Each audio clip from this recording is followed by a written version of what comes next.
Boys and girls, we are back. A little something different this time round. Unfortunately, no new characters are out just yet, so I can't make a build video this week.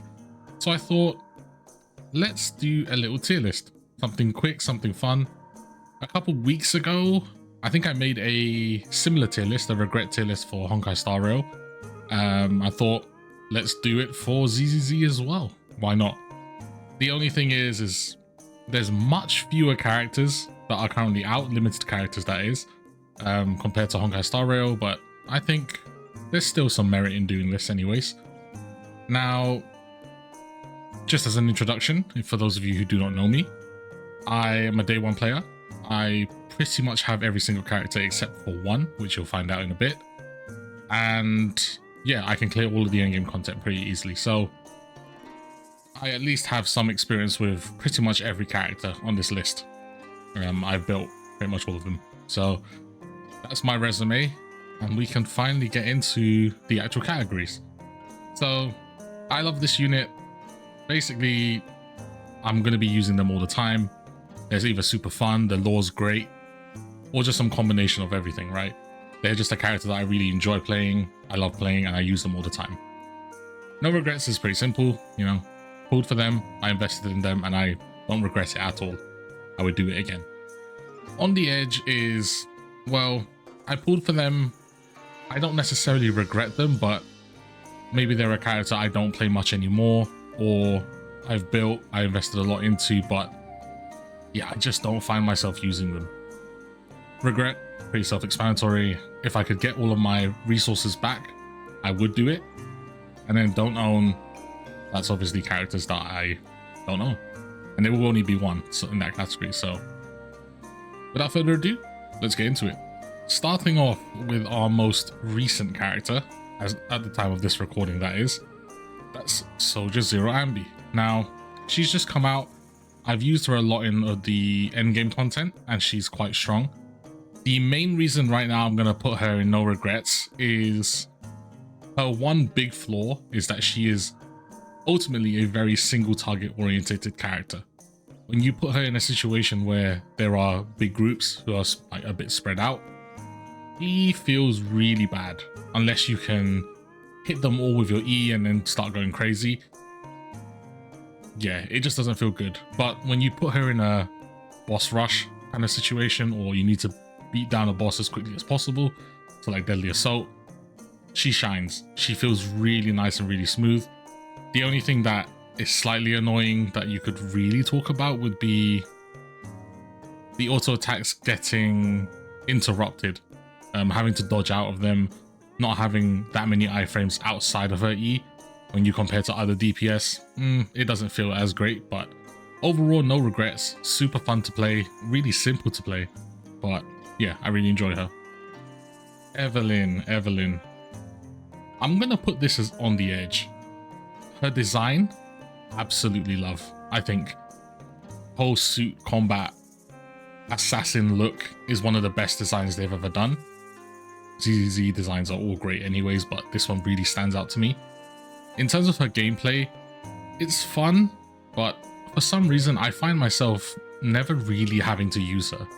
Now, this is going to be a symptom of something that's going to come up, Miyabi, but I just don't find myself using her that much.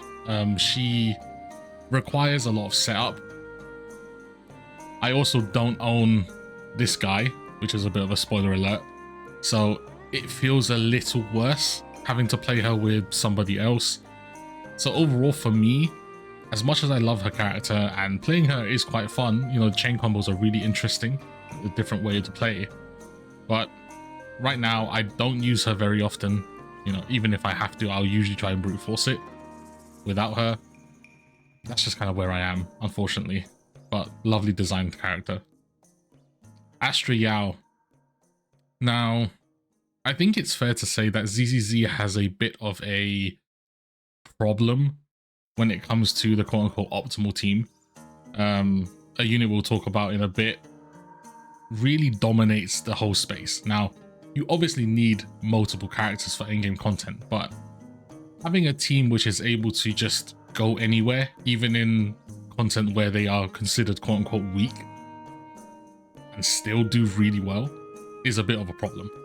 And Ashley Yao is one of those characters where it doesn't matter what the unit is, you put Ashley Yao in that team, it's going to make them better. You know, you don't have to do anything with her. You press E at the beginning of the fight and you just play the game as you normally would. He slots into every team. And I mean, from a game design perspective, you could say that that's kind of bad, but in terms of regret, I have none. And I use this unit in every team. I use her all the time. She's just so easy to play, so I have to put her in. I love this unit. Now, if we're talking about what is healthy for the game, that's a different story. But this is where she has to go. Now, Haramusa, I think that's his name. Everyone got him. I personally didn't build him, so I'm going to put him here. I basically don't own him because I don't use him. I had no reason, right? He came out and I knew I was going to be picking up Soldier Zero Ambi, so I didn't need another electric DPS. So he kind of goes there. From what I've seen, he's pretty fun to play and actually decently strong, you know. Not comparable to Soldier Zero Ambi, but still decent. And here she is. Arguably, you could say, Hoyoverse's biggest mistake in terms of character design. Now, I love everything about Miyabi. Her gameplay is super fun, her lore is really cool, her cinematics and stuff like that were amazing. I absolutely love that cinematic at the end where she basically parries this massive thing and cuts the zone in half and stuff. That's so cool. But again, she has the same problem as Ashley Yao, if not worse, in that she is an absolutely dominating force when it comes to ZZZ. No other DPS really even comes close to the comfort, you know, being massively AoE whilst also doing crazy single target. You know, super easy to play, tons of iframes, really easy gameplay, you know, really easy to understand gameplay. And she scales so incredibly well with Mindscapes as well. It's just crazy. She's just a crazy, crazy unit. I genuinely feel bad for any players who either missed her or decided to skip her. I don't know how you guys are surviving out there. She's made the game extremely easy. For that, I have to put her here, you know. Any farming content, any content that I am not sure what team to use, I'm just going to put her in. There are cases where I will literally put her in with 2 random units. I'll never switch into them. You know, they're not even built, and she will just solo the content. She's too strong. She is genuinely too strong. And I don't know. That's what makes her so good though. So I have to put her here. You know, I use it all the time. Oh, Yanagi. Again, a character whose design I absolutely adore. A taller woman, very well endowed. The gameplay is really cool as well, but unfortunately, she gets relegated to a disorder trigger bot. That's it, right? In the optimal team where it's Miyabi, Yanagi, and Ashley Yao, once you trigger Frostburn, you quick swap into Yanagi. Once you do your full slash thing, your full charge slash, you hold down E and you switch back. Trigger disorder, switch back. That's her entire role. Her whole entire kit is nullified to just that. Maybe triggering an ult here or there, but even still. So even though she is a part of the quote-unquote best team, I'm kind of gonna have to put her just below, right? As a standalone unit, she's kind of cool, but she never gets to be played in that situation anymore. And with the, you know, advent of Soldier Zero Ambi, why even play Yanagi, right? She's just sitting in this team as a sub DPS, if that, right? She's a disorder bot. Just call it what it is. So in terms of that, like, I don't regret her because she enables the best team, but I just wish there was more for her. You know, it's a disappointing thing when a character who has so much potential and such a cool kit gets regulated to just being a sub DPS who is on field for like half a second and then dips again. But it is what it is. Lighter. Now, he was the first character I decided to skip. Ultimately, it would be regarded as somewhat of a mistake. He is really good. He is a really good stunner. Now, obviously, I will be pulling for Trigger, so hopefully she kind of makes up for it slightly. But yeah, I'm going to have to put him in Don't Own. If I had the choice to go back, I think I would pull him. His combat looks really fun to play, and yeah, he's a really good character, right? He enables a lot of stuff. Bernice, one of the best girls, one of the best girls. No regrets for me. Like, as much as the Anomaly team has slightly fallen out of favor in terms of just general content, a lot of content now is not really tailored towards that team anymore.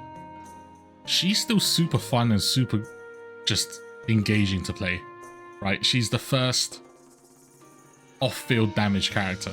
You know, you trigger her burn, you switch off, and you reapply when you need. She was really, really cool for that. And, you know, her ultimate was one of those ultimates that you would actually want to use, right? So, yeah. She's super fun. I love the personality, the character design, all of it is great. And she's part of a really fun team. And she can slot into other Disorder teams as well. She doesn't just have to stay in the Jane Doe team. So, yeah, no regrets for sure. Caesar. I find it funny that when Caesar was released, a character who provided shielding, the first character that really provided a lot of good shielding, consistent shielding, they ended up releasing a battle tower where your HP would carry over. So if you didn't own Caesar, you basically had to play that tower on hard mode. You know, if you had Caesar, you were pretty much chilling. A little bit scummy, but I mean, as a character, the amount of comfort she gives, attack buff, the parry is really cool, and the shielding is just the best thing. He's no different from a character like Zhongli, right? If you know Genshin Impact, where he's not the best support, but he provides big shields and a lot of comfort for people. You know, in harder content where you might be a bit unfamiliar with what's going on, just slotting in a Caesar, you're not going to lose much damage and you're going to gain a lot of defensive utility, which is just great. I'm going to put her here. You know, she deserves to be here. I have no regrets for her. I use her in teams even today as a secondary support to Astrid Yao. She slots in pretty much anywhere just as nicely. So, yeah, I love her. Oh, Jane Doe. In pretty much all of media, she might be top 3, if not number 1, best designed characters, in my opinion. Now, you can call me Akuma. The allegations, they might be true. But not only is she a great looking character, she's such a fun character to play. So fun. And the whole, it's not necessarily damage over time, but the Anomaly playstyle is really fun. You know, seeing big chunks of damage is always great. It's always nice. She was the first character that I pulled where I felt like I would fall in love with the game again. You know, she was the first character where ZZZ finally really clicked for me as a game. Once that Anomaly team was built and she was just going off, it felt great. And although, like I said, the content nowadays doesn't really favor the Anomaly teams much at all, she's still pretty decent. And I still find myself using her anyways. So I'm going to have to put her in Love This Unit. Qingyi. Now, this one's pretty easy. It's a no regrets for me. Her kit is slightly dated. She does not stun as fast as, say, Lighter would. And with Trigger coming as well, she might start to fall out of favor quite a bit. But the time that she was relevant and the time that I used her, she's been invaluable, right? She slotted into that stunner role perfectly. Now, a lot of teams nowadays don't even use stunners at all. You know, they run double support. But having her be able to slot into any team has always been really great. And she's really fun to play. That whole dodging and just kind of spamming the ground, like drumming on the ground, such a cool concept. And she got me through a lot of the harder content early on. Without her and that damage amplification from her stun, the content would have been much harder. So definitely no regrets. With the advent of Trigger coming, she might start to fall out for me, but for what she gave to me in the beginning, I have to put her in no regrets. And now we move on to Juyuan, the second release character. My goodness, was she fun to play. Now, she had a really high skill ceiling with a lot of her dodging and certain auto attacks and stuff like that, and setting up her kind of combos for burst windows. That style of play has kind of fallen out of favor. Right now, characters kind of just blitz they don't care about the stun window as much. They just really just blitz the enemies down as hard as possible. Juyuan's design is definitely dated.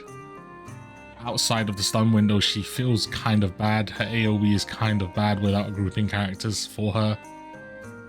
But all in all, I still have to put her in no regrets. She was a staple team member in the early days, right? Pretty much every Shiyu defense and all the endgame content was geared towards ether damage. And without this character, people were struggling. So she got me through a lot. I love the design, you know, the whole police big ass design. I'm a big fan. And her gameplay is genuinely quite fun. Stacking up that big burst window, even though it's fallen out of favor, is still really cool. So she has to go there for me. Next up is everybody's favorite shark girl, Ellen. Now, a little controversial, but I'm gonna put her in regret. Just hear me out. For those of you who do play Honkai Star Rail as well, she falls into that category that Sealy falls into, where that first limited character that they release for a gacha game is usually miles ahead of what is currently time available in terms of DPS, right? What did we have? We had Nekomata at the time, we had Soldier 11, and that was pretty much it in terms of limited DPS. You know, you could argue this as well, but in terms of limited DPS, that's what you had. And Ellen was leagues and leagues above them. So for a lot of people, you had to pull. You basically had to. And don't get me wrong, I think for everyone, you can easily say she carried everyone through the very early game, and patches 1.0, 1.0. She was a big contributing factor to people finishing Shiyu defense. But straight after that, once Juyuan was released, and then around the time Jane Doe was released as well, she just completely, for me, fell off the face of the map. I never used her ever again. You know, even though there were ice stages where she was good, I just found myself using Jane Doe instead. And since then, I have not touched Ellen even once. It's crazy. And I don't know, like I said, she falls into that Sealy category where when you're that first limited unit, you're the first to fall at the end of the day. So, and yeah, that's pretty much my list. Let me know what you guys think, where you would put certain things, whether you hate it. Please be gentle. Please be gentle. You know, this is just my opinion at the end of the day. It's a little hard to do a regret tier list, I will say that. You know, there's too few characters compared to like Honkai Star Rail and compared to Genshin Impact, but I thought this would be a little fun thing to do. It would be nice to kind of revisit this tier list again, maybe in like a year's time when we do have a lot more characters. You know, we have a lot of interesting characters coming out that might switch up the meta a little bit. So yeah, it'll be cool. But that's me. Let me know what you guys think. Hope you enjoyed. Don't forget to like and sub, and I'll catch you in the next one. Peace.